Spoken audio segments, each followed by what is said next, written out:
Hello বন্ধুরা, জ্যোতি দিদির রান্নাঘরে আপনাদের সবাইকে স্বাগত।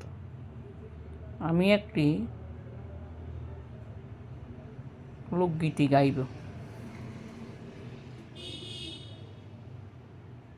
আজকে মরলে কালকে 2 দিন, পরের দিন আর কেউ কাঁদবে না।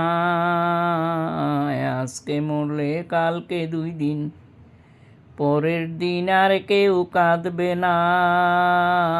যাদের জন্য করলে কামাই, মরলে তারা চিনবে না। যাদের জন্য করলে কামাই, মরলে তারা চিনবে না। আজকে মরলে কালকে 2 দিন, পরের দিন আর কেউ কাঁদবে না।